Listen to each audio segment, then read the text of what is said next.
গল্পে শুরু হয় এক তরুণ কর্মচারীকে দিয়ে। ডিউটির সময় কাজ করার বদলে সে আরাম করে সময় কাটাচ্ছিল, কিন্তু ঠিক তখনই তার সিস্টেমে একটি অদ্ভুত ও রহস্যময় সিগন্যাল ধরা পড়ে। এটি দেখেই সে সঙ্গে সঙ্গে তার বসকে ফোন করে। শুরুতে বস খুবই বিরক্ত ছিলেন, কিন্তু সিগন্যালটি শোনার পর মুহূর্তেই তার মুখের ভাব পাল্টে যায়। কারণ এটি কোনো সাধারণ সিগন্যাল ছিল না, বরং মহাকাশ থেকে আসা একটি এলিয়েন সিগন্যাল। প্রথমে সবার মনে হয়েছিল অবশেষে মানুষ এলিয়েনদের খুঁজে পেয়েছে, কিন্তু যখন সিগন্যালটির দূরত্ব মাপা হলো তখন সবার চোখ কপালে উঠে গেল। কারণ সেটি পৃথিবী থেকে প্রায় 3,70,000 কিলোমিটার দূরে চাঁদের আশপাশ থেকে ভেসে আসছিল। শুরুর দিকে কেউই বিষয়টি বিশ্বাস করতে পারেনি, কিন্তু খুব দ্রুতই পরিষ্কার হয়ে গেল যে এলিয়েনরা সত্যিই পৃথিবীর দিকে এগিয়ে আসছে। পরিস্থিতি এতটাই ভয়াবহ হয়ে ওঠে যে টিমের সদস্যরা নাস্তা ফেলে রেখে সরাসরি প্রতিরক্ষা মন্ত্রণালয়ে খবর দিতে ছুটে যায়। কিন্তু সেখানে গিয়ে তারা এমন এক তথ্য জানতে পারে যা সবাইকে আরও আতঙ্কিত করে তোলে। তদন্তে জানা যায় এলিয়েনদের স্পেসশিপটির প্রস্থ ছিল 500 কিলোমিটারেরও বেশি। মানব ইতিহাসে এত বিশাল কোনো মহাকাশযানের আগে কখনো দেখা যায়নি। অল্প সময়ের মধ্যেই এই তথ্য দেশের সর্বোচ্চ কর্মকর্তাদের কাছে পৌঁছে দেওয়া হয়। রাষ্ট্রপতির কাছে খবর পৌঁছানোর আগেই সেই বিশাল স্পেসশিপটি কয়েকটি অংশে বিভক্ত হতে শুরু করে। এরপর তার ভেতর থেকে অসংখ্য ছোট ছোট মহাকাশযান বেরিয়ে আসতে থাকে, কিন্তু কেউই জানত না তাদের আসল উদ্দেশ্য কি। শুধু এটুকুই নিশ্চিত ছিল যে আর মাত্র 25 মিনিটের মধ্যেই তারা পৃথিবীর বায়ুমণ্ডলে প্রবেশ করবে। রাষ্ট্রপতিও এর আগে কখনো এমন পরিস্থিতির মুখোমুখি হননি, তাই তিনি সঙ্গে সঙ্গে একটি জরুরি প্রেস কনফারেন্স ডাকার সিদ্ধান্ত নেন। কিন্তু ততক্ষণে পৃথিবীর বিভিন্ন প্রান্তে ভয়ঙ্কর পরিবর্তন শুরু হয়ে গেছে। যেসব জায়গার ওপর দিয়ে এলিয়েনদের মহাকাশযানগুলো ভেসে যাচ্ছিল, সেসব এলাকার পুরো আকাশ হলুদ রং ধারণ করছিল। অল্প সময়ের মধ্যেই বিশ্বের সব বড় বড় সংবাদ মাধ্যম এই ঘটনার সরাসরি সম্প্রচার শুরু করে, কারণ মানব ইতিহাসে এমন দৃশ্য আগে কখনো কেউ দেখেনি। এদিকে সেনাবাহিনী যে কোনো মূল্যে এলিয়েনদের আসল উদ্দেশ্য জানতে চেয়েছিল, তাই তারা শান্তির বার্তা নিয়ে একটি বিশেষ বিমান এলিয়েনদের দিকে পাঠায়। শুরুতে সবকিছু স্বাভাবিকই মনে হচ্ছিল, কিন্তু বিমানটি তাদের কাছাকাছি পৌঁছাতেই হঠাৎ আগুনের বিশাল শিখা সেটিকে ঘিরে ফেলে। মুহূর্তের মধ্যেই বিমানটি পুড়ে ছাই হয়ে যায়। এই খবর আগুনের মতো শত সারা পৃথিবীতে ছড়িয়ে পড়ে। মানুষের মধ্যে আতঙ্ক কমানোর জন্য সরকারি কর্মকর্তাদের সামনে এসে বলতে হয়, শান্ত থাকুন, আতঙ্কিত হবেন না এবং অপ্রয়োজনীয়ভাবে বাড়ির বাইরে বের হবেন না। কিন্তু তখন পরিস্থিতি আর কারো নিয়ন্ত্রণে ছিল না, কারণ রহস্যময় মহাকাশযানগুলো ধীরে ধীরে জনবহুল শহরগুলোর দিকে এগিয়ে যাচ্ছিল। এমনকি নিউ ইয়র্ক সিটির কেন্দ্রস্থলের দিকেও তারা চলে আসছিল। সবচেয়ে ভয়ঙ্কর বিষয় ছিল, প্রতিটি বিশাল স্পেসশিপের ঠিক নিচেই ছিল পৃথিবীর বড় বড় শহর। যদিও তখনও কেউ জানত না এলিয়েনরা আসলে কি করতে চায়, তবে ডেভিড নামে একজন টিভি ইঞ্জিনিয়ার আগেই তাদের আসল উদ্দেশ্যের আভাস পেয়ে গিয়েছিল। এলিয়েনদের মহাকাশযান প্রথম দেখা যাওয়ার পরই সে টিভি সিগন্যালে কিছু অদ্ভুত লুকানো প্যাটার্ন লক্ষ্য করেছিল। সে বুঝতে পারে বারবার ভেসে আসা সেই সিগন্যালগুলো ধীরে ধীরে দুর্বল হয়ে যাচ্ছে। এর মানে এটি কোনো সাধারণ সিগন্যাল নয়, বরং একটি কাউন্টডাউন সিগন্যাল। ডেভিড ধারণা করে এলিয়েনরা কোনো বড় ধরনের অভিযান চালানোর প্রস্তুতি নিচ্ছে। তার হিসাব অনুযায়ী সেই কাউন্টডাউন শেষ হতে আর মাত্র 6 ঘন্টা বাকি ছিল। এরপর এমন কিছু ঘটতে চলেছিল যা পুরো পৃথিবীকে কাঁপিয়ে দেবে। যদিও ডেভিড সঠিক বিষয়টি বুঝতে পেরেছিল, কিন্তু তার কথা কেউই বিশ্বাস করছিল না। তাই সে বুঝে গেল এই তথ্য তাকে যে কোনোভাবে কোনো উচ্চ পদস্থ কর্মকর্তার কাছে পৌঁছে দিতেই হবে। ভাগ্যক্রমে তার প্রাক্তন স্ত্রী হোয়াইট হাউসে কাজ করতেন, তাই ডেভিড সঙ্গে সঙ্গে তাকে ফোন করলো। কিন্তু সে কথা শুরু করতেই কোনি মনে করলো ডেভিড আবারও কোনো আজগুবি তত্ত্ব নিয়ে এসেছে, তাই তার পুরো কথা না শুনেই ফোন কেটে দিল। এতে ডেভিড ভীষণ রেগে গেল, কিন্তু রাগ করার মতো সময় তার হাতে ছিল না। তাই সে সঙ্গে সঙ্গে তার বাবাকে নিয়ে হোয়াইট হাউসের উদ্দেশ্যে রওনা দিল। তার বাবার পরিচিতির কারণে তারা সহজেই ভেতরে প্রবেশের অনুমতি পেয়ে যায়। এরপর কোনি ডেভিডের জন্য রাষ্ট্রপতির সঙ্গে দেখা করার ব্যবস্থাও করে দেয়। যদিও তার হাতে ছিল মাত্র 2 মিনিট, কিন্তু সেই 2 মিনিটেই ডেভিড পুরো বিষয়টি বুঝিয়ে দেয়। ডেভিডের মতে এলিয়েনরা মানুষের যোগাযোগ স্যাটেলাইট ব্যবহার করে তাদের ছোট ছোট ইউএফওগুলোকে নিয়মিত নির্দেশ পাঠাচ্ছিল। অনেকদিন ধরেই সে সেই এলিয়েন সিগন্যালগুলোর তথ্য বিশ্লেষণ করছিল, আর যে ফলাফল তার সামনে আসে তা তাকে হতবাক করে দেয়। তার পূর্ণ বিশ্বাস ছিল আর মাত্র 28 মিনিটের মধ্যেই এলিয়েনরা বড় কোনো পদক্ষেপ নিতে চলেছে। অন্যদিকে সেনাবাহিনীর যোগাযোগ দল হেলিকপ্টার নিয়ে ইতোমধ্যেই বিশাল স্পেসশিপটির কাছে পৌঁছে গিয়েছিল। তারা একটি শক্তিশালী আলো জ্বালিয়ে এলিয়েনদের সঙ্গে যোগাযোগ করার চেষ্টা করে। ঠিক তখনই বিশাল স্পেসশিপটির একটি অংশ ধীরে ধীরে খুলতে শুরু করলো। কন্ট্রোল রুমে থাকা সবাই ভেবেছিল হয়তো এলিয়েনরা তাদের সঙ্গে যোগাযোগ করতে চায়, কিন্তু পরের মুহূর্তেই স্পেসশিপ থেকে এক ভয়ঙ্কর লেজার রশ্মি বেরিয়ে আসে। চোখের পলকে সেটি 2টি হেলিকপ্টারকেই আকাশের মধ্যেই ধ্বংস করে দেয়। এখন আর কারো বুঝতে বাকি রইল না যে এলিয়েনদের উদ্দেশ্য মোটেও শান্তিপূর্ণ নয়। ডেভিডের কথা সত্যি প্রমাণিত হতেই পুরো হোয়াইট হাউসে তীব্র আতঙ্ক ছড়িয়ে পড়ে। কয়েক মিনিটের মধ্যেই জরুরি নিরাপত্তা প্রোটোকল চালু করা হয় এবং সবাই সেখান থেকে সরে যাওয়ার প্রস্তুতি নিতে থাকে। রাষ্ট্রপতি ও উচ্চপদস্থ কর্মকর্তাদের পালিয়ে যাওয়ার জন্য বিশেষ ব্যক্তিগত জেট প্রস্তুত ছিল, কিন্তু অন্যদিকে লাখ লাখ সাধারণ মানুষ তখনও শহরের রাস্তায় আটকে ছিল। আবার অনেকেই তখনও বিষয়টিকে গুরুত্ব দিচ্ছিল না। তাদের ধারণা ছিল হয়তো এলিয়েনরা মানুষের কোনো ক্ষতি করতে আসেনি, কিন্তু তারা জানত না কাউন্টডাউন শেষ হওয়ার সঙ্গে সঙ্গেই মানব ইতিহাসের সবচেয়ে ভয়াবহ হামলা শুরু হতে চলেছে। সময় শেষ। হঠাৎ বিশাল স্পেসশিপটির নিচের অংশ ধীরে ধীরে খুলে গেল। নিচে দাঁড়িয়ে থাকা মানুষগুলো বুঝতেই পারছিল না আসলে কি ঘটতে যাচ্ছে। ঠিক তখনই স্পেসশিপের ভেতর থেকে এক প্রচণ্ড উজ্জ্বল আলো বের হতে শুরু করলো। পরের মুহূর্তেই সেই ধ্বংসাত্মক শক্তির রশ্মি নিচে আছড়ে পড়ল এবং এক আঘাতেই পুরো ভবনটিকে গুড়িয়ে দিল। চারদিকে মুহূর্তেই হুড়োহুড়ি আর আতঙ্ক ছড়িয়ে পড়ল। সবাই প্রাণ বাঁচাতে দৌড়াতে শুরু করলো, কিন্তু ধ্বংসযজ্ঞ এতটাই ভয়াবহ ছিল যে কারো সামলে ওঠার সুযোগই মিলল না। একের পর এক বড় শহরের ওপর সেই ভয়ঙ্কর শক্তির রশ্মি আঘাত হানতে লাগলো। বিশাল বিশাল অট্টালিকাগুলো প্রচণ্ড বিস্ফোরণের সঙ্গে মুহূর্তের মধ্যেই ধসে পড়তে শুরু করলো। যারা পালানোর চেষ্টা করছিল তারাও বিস্ফোরণের কবলে পড়ে গেল। এমনকি আকাশে থাকা হেলিকপ্টারগুলো রক্ষা পেল না। মাত্র কয়েক মিনিটের মধ্যেই পুরো শহর আগুনের সমুদ্রে পরিণত হলো। সেই হামলার শক্তি ছিল একটি পারমাণবিক বিস্ফোরণের চেয়েও বহু গুণ বেশি। ভোর হতে হতে পুরো শহর ধ্বংসস্তূপে পরিণত হয়। চারদিকে শুধু ভাঙা ইট পাথরের স্তূপ, মানুষের কোনো অস্তিত্বই আর অবশিষ্ট ছিল না। এখন পরিষ্কার হয়ে গেছে এলিয়েনরা শান্তির বার্তা নিয়ে আসেনি। তাই রাষ্ট্রপতি আর এক মুহূর্তও দেরি না করে পাল্টা আক্রমণের নির্দেশ দিলেন। কিছুক্ষণের মধ্যেই শত শত মার্কিন যুদ্ধবিমান আকাশে উড়ে গেল। পাইলটরা সময় নষ্ট না করে এলিয়েনদের স্পেসশিপগুলোর ওপর ক্ষেপণাস্ত্র তাক করল। কমান্ডারের নির্দেশ পাওয়া মাত্র একের পর এক মিসাইল ছুড়ে দেওয়া হলো। কন্ট্রোল রুমে উপস্থিত সবাই নিঃশ্বাস বন্ধ করে স্ক্রিনের দিকে তাকিয়েছিল। তাদের পূর্ণ বিশ্বাস ছিল এই হামলা এলিয়েনদের বুঝিয়ে দেবে যে মানুষ এত সহজে হার মানার জাতি নয়। সবারই দৃঢ় বিশ্বাস ছিল এই হামলা এলিয়েনদের বুঝিয়ে দেবে যে মানুষ এত সহজে হার মানে না। কিন্তু ঠিক যখন ক্ষেপণাস্ত্রগুলো স্পেসশিপে আঘাত হানতে যাচ্ছিল, তখনই হঠাৎ স্পেসশিপের চারপাশে একটি রহস্যময় শক্তির ঢাল সক্রিয় হয়ে গেল। সবগুলো ক্ষেপণাস্ত্র সেই ঢালে আঘাত করেই সম্পূর্ণ নিষ্ক্রিয় হয়ে পড়ল। এই দৃশ্য দেখে সবার পায়ের নিচ থেকে যেন মাটি সরে গেল। তারা কল্পনাও করতে পারেনি যে স্পেসশিপটির চারদিকে একটি অদৃশ্য শক্তির ঢাল রয়েছে, যা এতটাই শক্তিশালী যে মানুষের সবচেয়ে আধুনিক ক্ষেপণাস্ত্র তার কোনো ক্ষতি করতে পারল না। পরিস্থিতি দ্রুত খারাপ হতে দেখে কমান্ডার সঙ্গে সঙ্গে সব পাইলটকে নির্দেশ দিলেন তারা যেন তাদের যুদ্ধবিমান আরও উপরে নিয়ে যায়, যাতে কোনো বড় দুর্ঘটনা এড়ানো যায়। কিন্তু ঠিক সেই মুহূর্তেই বিশাল স্পেসশিপের ভেতর থেকে হাজার হাজার ছোট ইউএফও বেরিয়ে এলো। তারা এত দ্রুত আক্রমণ শুরু করলো যে বহু যুদ্ধবিমান তাদের সঙ্গে সংঘর্ষে লিপ্ত হয়েই মুহূর্তের মধ্যে ধ্বংস হয়ে গেল। যখন মার্কিন পাইলটরা সেই ছোট ইউএফওগুলোর ওপর হামলা চালানোর চেষ্টা করলো, তখন তারা আবিষ্কার করলো যে প্রতিটি ইউএফওর চারপাশেও একই ধরনের শক্তিশালী অদৃশ্য ঢাল রয়েছে, যেটি মানুষের কোনো অস্ত্রই ভেদ করতে পারছে না। ফলাফল হলো পুরো যুদ্ধ একতরফা হয়ে গেল।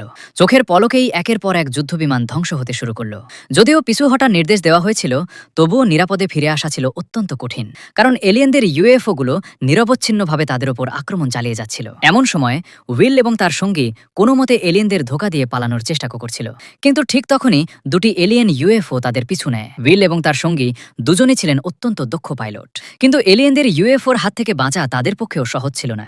টার্গেট লকিং সিস্টেমকে ফাঁকি দিতে তারা যুদ্ধবিমানগুলো মাটির একেবারে কাছ দিয়ে উড়াতে বাধ্য হয়। কিন্তু লাগাতার ঝুঁকিপূর্ণ বাঁক আর অতিরিক্ত চাপের কারণে উইলের সঙ্গী আর নিজেকে সামলে রাখতে পারল না। শেষ পর্যন্ত সেও এলিয়েনদের হামলার শিকার হয়ে যায়। এরপর এলিয়েনদের বহর আশপাশের সামরিক ঘাঁটি ও বিমান ঘাঁটিগুলোতেও আক্রমণ শুরু করে, যার ফলে অসংখ্য বিমানবন্দর ও রানওয়ে সম্পূর্ণ ধ্বংস হয়ে যায়। অন্যদিকে উইল তখনও কোনো মতে এলিয়েন ইউএফওর হাত থেকে পালানোর চেষ্টা করছিল। যদিও তার কাছে সেগুলো ধ্বংস করার কোনো অস্ত্র ছিল না, তবুও সে জানতো কিভাবে শত্রুকে ফাঁদে ফেলা যায়। হঠাৎ তার চোখের সামনে একটি বিশাল পাথরের পাহাড় পড়ল।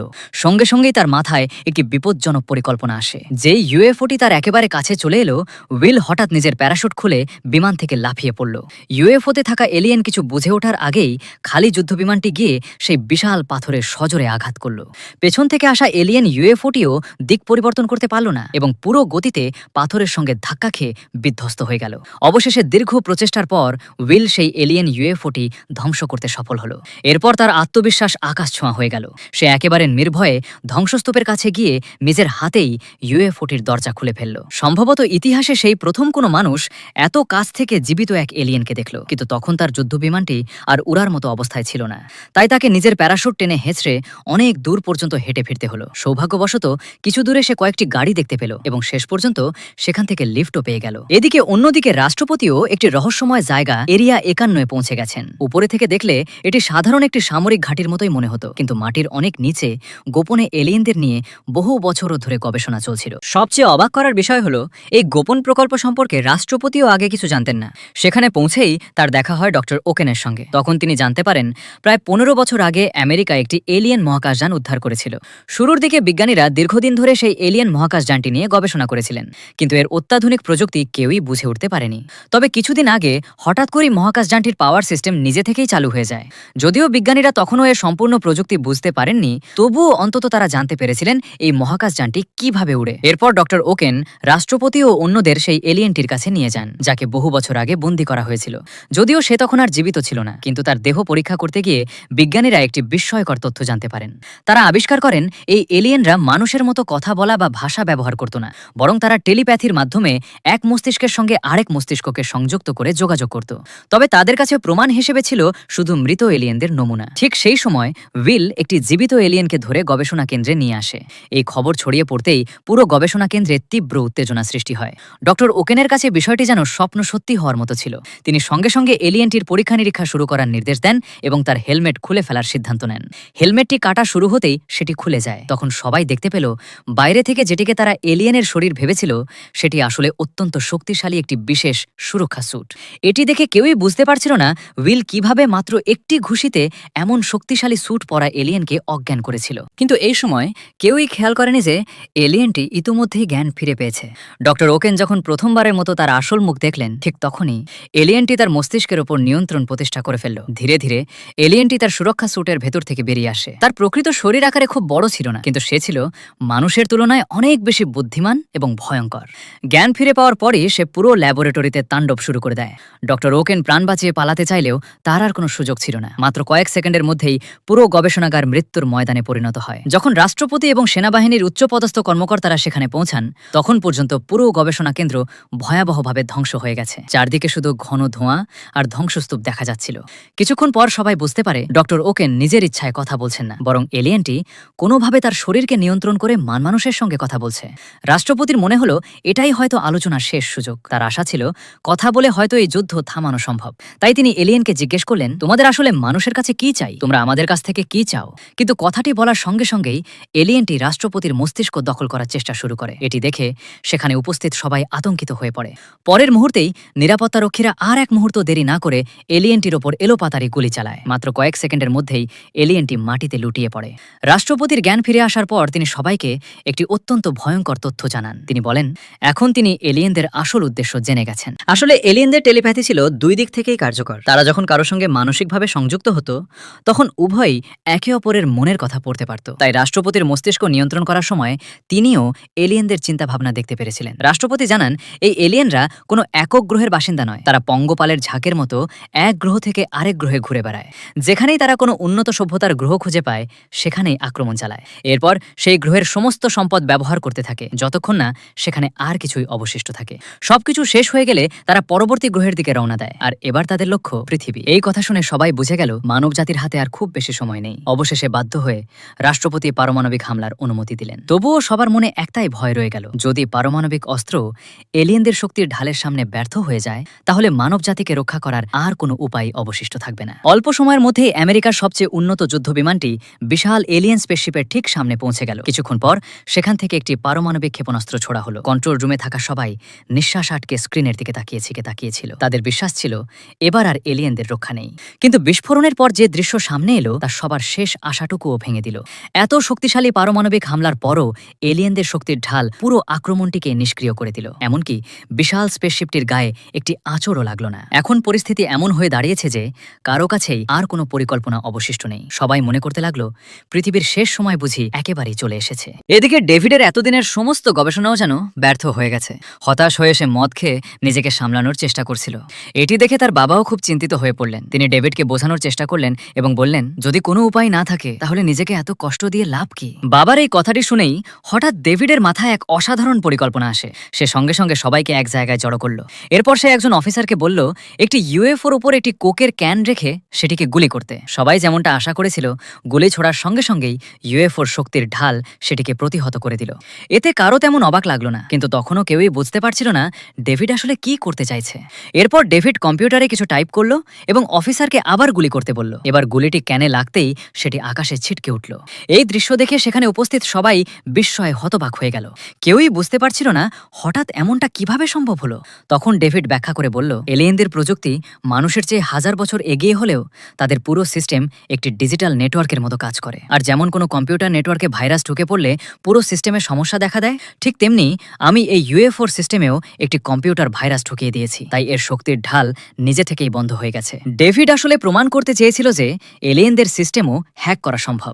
এরপর সে নিজের আসল পরিকল্পনার কথা জানালো। সে এই একই ভাইরাসটি এলিয়েনদের মাদারশিপের মূল সিস্টেমে আপলোড করতে চায়, কারণ একবার ভাইরাসটি সেখানে প্রবেশ করতে পারলেই নেটওয়ার্কে সংযুক্ত থাকা সব ইউএফও এবং স্পেসশিপে এটি স্বয়ংক্রিয়ভাবে ছড়িয়ে পড়বে। আর যখন তাদের সব প্রতিরক্ষামূলক শক্তির ঢাল একসঙ্গে নিষ্ক্রিয় হয়ে যাবে, তখনই মানুষ পাল্টা আক্রমণের সুযোগ পাবে। কিন্তু এখন সবচেয়ে বড় প্রশ্ন ছিল, এলিয়েনদের মাদারশিপের ভেতরে প্রবেশ করার মতো প্রাণঘাতী ঝুঁকি নেবে কে? ঠিক তখনই উইল সামনে এগিয়ে এসে বলল, আমি এই মিশনে যেতে প্রস্তুত। তবে এই অভিযানে যে এলিয়েন স্পেসশিপটি ব্যবহার করার কথা, সেটি প্রায় 15 বছর আগে ভূপাতিত হয়েছিল, তাই কেউই জানত না সেটি এখনও উড়তে সক্ষম কিনা। এটি পরীক্ষা করার জন্য ডেভিড স্পেসশিপটির সব ক্ল্যাম্প খুলে ফেলার নির্দেশ দিল। শেষ ক্ল্যাম্পটি খুলতেই হঠাৎ পুরো স্পেসশিপটি নিজে থেকেই বাতাসে ভাসতে শুরু করলো। এতেই পরিষ্কার হয়ে গেল যে স্পেসশিপটি এখনও সম্পূর্ণ সচল। আর এক মুহূর্তও দেরি না করে রাষ্ট্রপতি একটি বিশ্বব্যাপী পাল্টা আক্রমণের পরিকল্পনা তৈরি করলেন। তিনি রাশিয়া, চীন, ভারত সহ বিশ্বের বহু দেশের বিমান বাহিনীকে জরুরি বার্তা পাঠালেন, যাতে সবাই একই সময়ে একযোগে এলিয়েনদের উপর আক্রমণ চালাতে পারে। এমন সময় একজন কৃষকও সেখানে এসে হাজির হলো।